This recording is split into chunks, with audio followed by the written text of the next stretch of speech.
welcome to PA Timber Goose. Another lovely Saturday morning. Kind of cloudy today.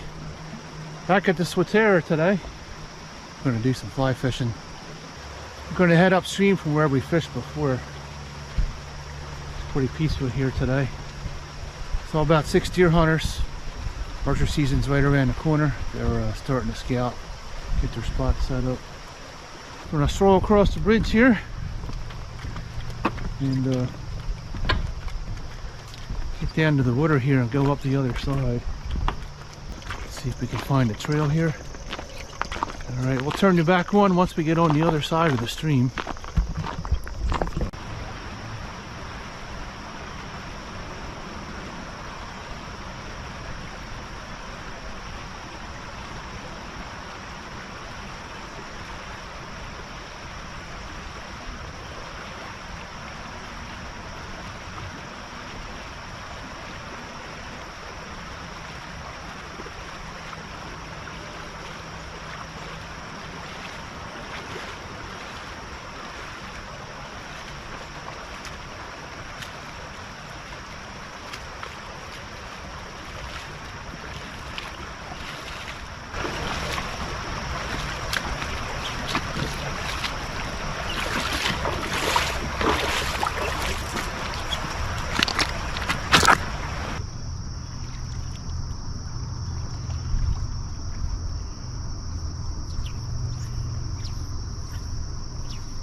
Turning out to be a tough day fishing today.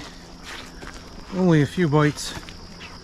I could see my streamer get bumped a couple times by some small shiners.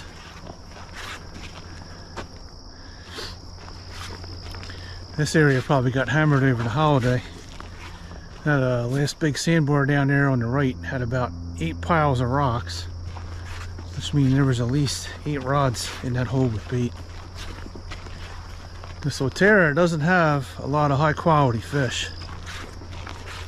Basically what you'll pull out of here will be a small green sunfish or some shiners, and they don't get very big in here. The habitat is not that great. Swatara is muddy a lot, and the bottom basically is a bowl. Some areas have a lot of silt on the bottom. It has a lot of pollution in it, unfortunately. If you're lucky, you might catch a brown trout out of here, or a smallmouth. They are both predator fish, and they will eat anything they can fit in their big mouth. They both have lots of teeth once they hit a certain size. And if you get closer to the Susquehanna, sometimes you'll get a brownie or a nice smallmouth to swim up out of there. But these upper parts mostly are just shiners. I've never seen any catfish or suckers or anything in here. Now we're going to head back to the bridge And we'll go across the other side. Walk down the bank of weeds. Let's take a look at this small stream going underneath the road here.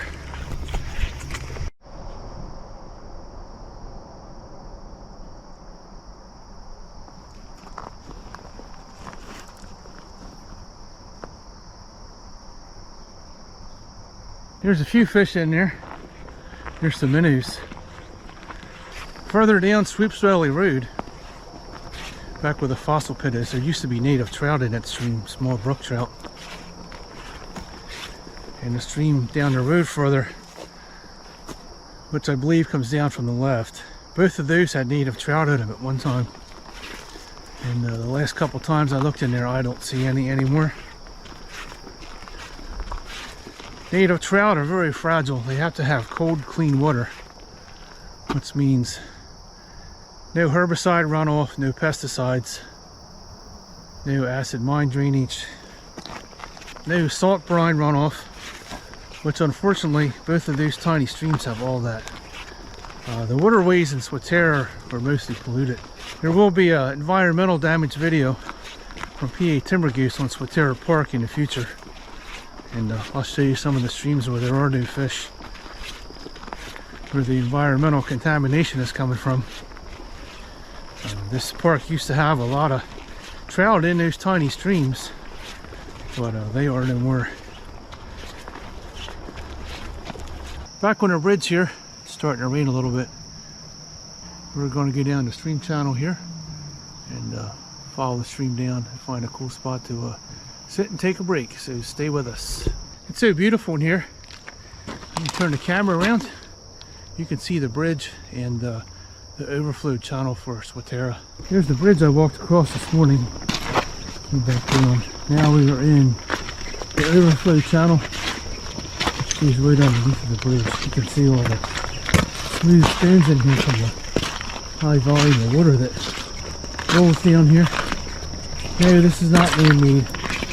This is Mother Nature at work. A lot of these stones are pretty smooth. No real jagged edges. This goes all the way down to the Swatara. It goes down about 50 to 100 yards.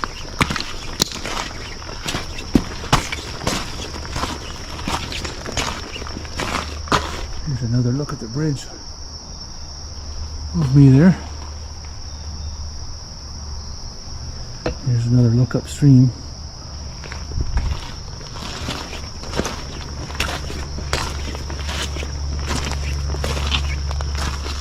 See a few minnows in there. And a little spring coming out.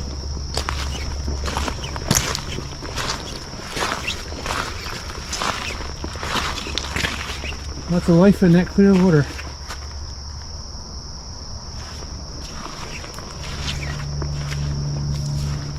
Swatara has a huge crayfish population, and I've seen some huge ones in here, 3 or 4 inches long. Last time I fished this, I videoed one that was pretty big. It had orange claws and the back end was green. Crayfish love to live in brackish water, which basically is what Swatara is. It has low oxygen. Lots of minnows in there. Once in a while you might find a brown trout in here. We're a smallmouth. We'll swim up from the river into the brackish water looking for food. There's part of somebody's tree stand laying in the water, part of a ladder. Let's see if you can see that. You can see the rungs on it there. It has a carry strap on it. Never know what you're going to find in the river. It's really cool looking back here. Even though we're still not catching any fish, it's still a nice walk in here. There's some hemlocks up there. I have chest waders on the boots, so even if it rains, I'll still stay dry. I can walk through all these water holes almost all the way up to my chest. And I do have a raincoat in the back. There's a tire there. You can see the rain dumping the water. So we're going to find a spot here somewhere to sit down. It's a better spot to take a break. Man, this place is ripe with mosquitoes. I have like bites all over my head, tips of my ears, my forearms, everywhere. They're not too bad down here, but that upper section up there, it was loaded with mosquitoes.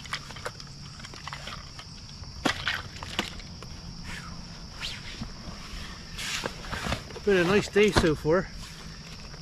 I just didn't catch any fish yet. We'll fish this lower section. See what we can pull out of here. Here's my GoPro 9. This died on me today. I did a time lapse with it this morning under the bridge. Hopefully that came out, but it stopped running and you could see yourself in the front through that monitor. It turned blue and it stopped recording, even though I have a full battery in. So I'm going to say my processor has died. I've probably made over 100 videos with this very easily. There's a crack in the screen on the back from it. The wind knocking over my tripod and smacking into some rocks. I've broken 2 filters on the front. So this would be the second GoPro I killed. Actually, this is my second 9. The first 9, I killed the processor. It did the same thing. It just would not record anymore. Peel off some of my gear here.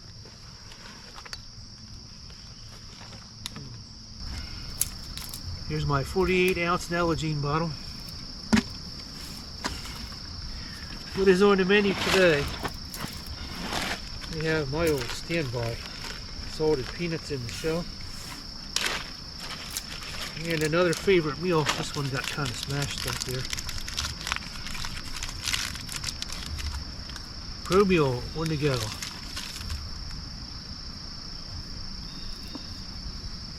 Pro meal bar on the go. Peanut butter, chocolate chip. These are really good. These are getting kind of expensive. A box of 12 is about $30 right now. I used to buy these for about 20. 400 calories. This has 43 grams of carbohydrates. So this is an entire meal right here with those peanuts. Alright, let's have some lunch here and we'll be right back. Oh, got me Mr. Crayfish. Yeah, look at him.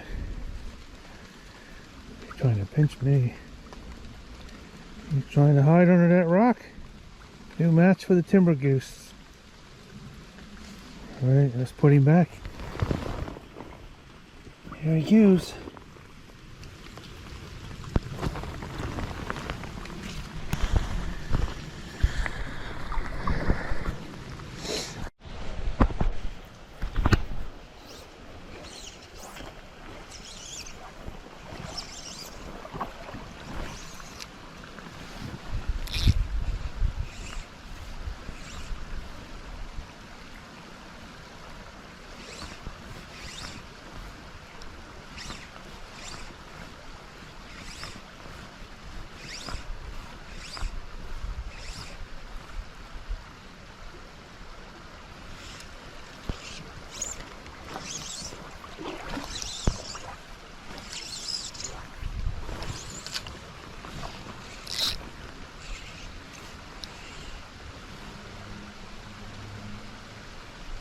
I've been looking at these shells all the way down the stream.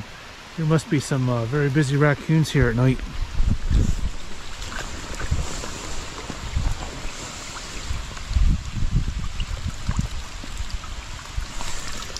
Gonna do some more mud larking. We found a crayfish and we have some freshwater mussels. I've seen a lot of these all the way down to Swatara. You can actually see that it's a very tiny mussel. And there's a lot of raccoon tracks on the sandbars. There's another one. The raccoons come out at night and they forage for these mussels.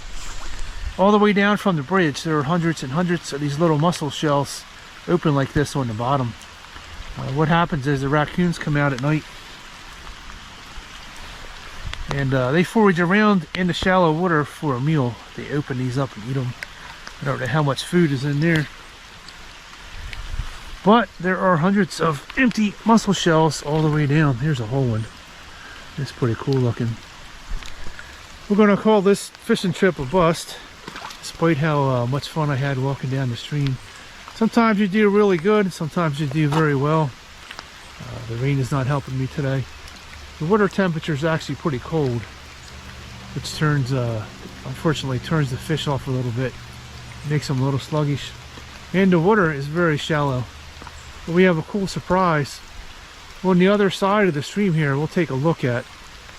So let's go over here and check out this cool find. Here's my cool find for the day. Usually when I walk this section of the Swatara, this is usually where I pull out. At the stone arch. The railroad bed is on top of that.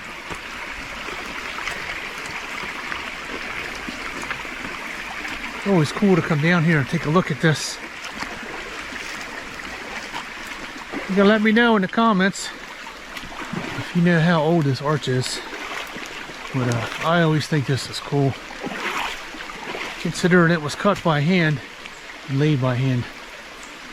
This is not stacked stone. This actually has mortar in between the rocks. Let's take a look at it here.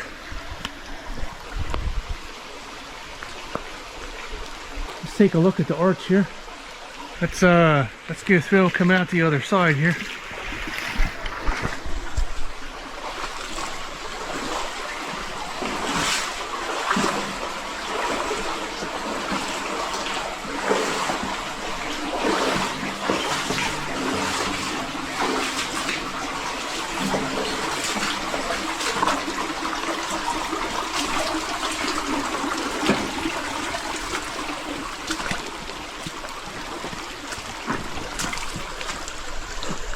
Pretty cool, wasn't it? You can almost hear the steam engines rumbling down the tracks with a load of coal and tow.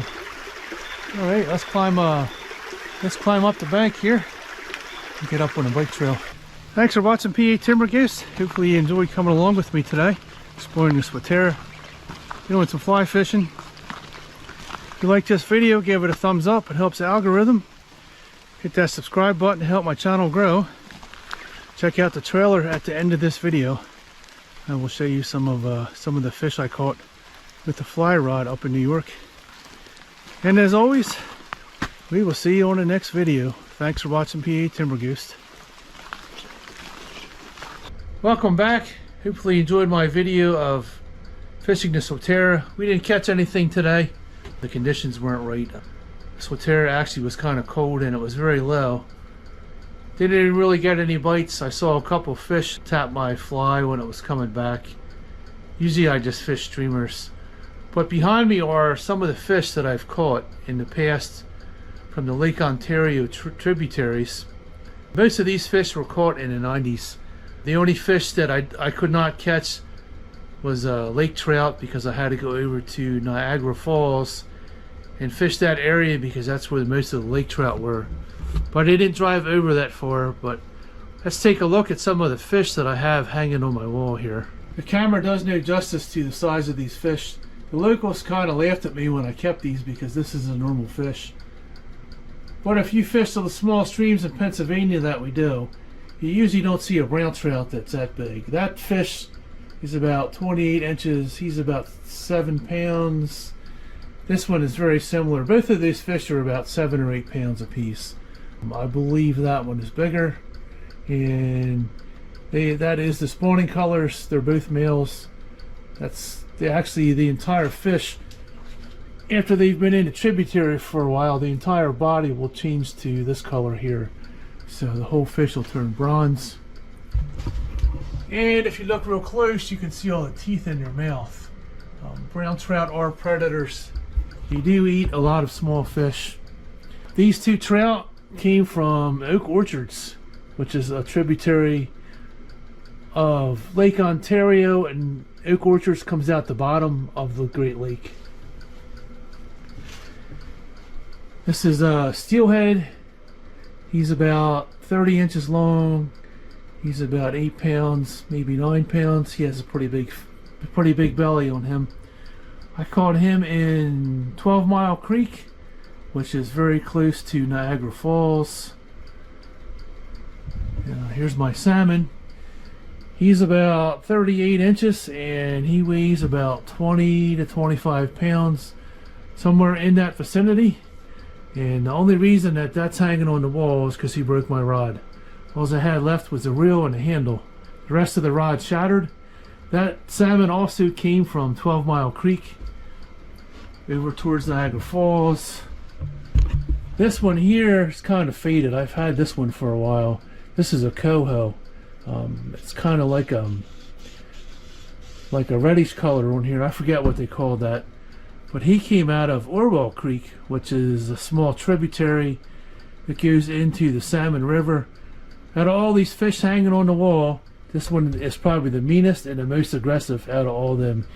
Even more aggressive than that big salmon. Took me about 20 minutes to get that coho in. He would not give up for anything. It is a male coho, and he was a very aggressive fish. And here's my little buddy over here, the beaver. How many people do you know that have a stuffed beaver? That beaver's about 1.5 years to 2 years old. Taxidermist actually made a mold from the original tail, and I believe this is some kind of a resin. You can see the big feet on here. He did a really good job. It's very realistic. That tiny beaver can chew a 2 or 3 foot in diameter tree in half. In about a day and a half, they are very aggressive chewers. You can catch almost any fish on a fly rod as long as you can get that fly in front of the fish. Basically, all those fish were caught on streamers that I made myself. Hopefully you enjoyed my salmon and my trout mounts up there in the wall. I've had these for a while. As always, give this video a thumbs up. It helps the algorithm. Hit that subscribe button to help my channel grow. And we'll see you on the next video. Thanks for coming along today on our adventure at Swatara. See you on the next video.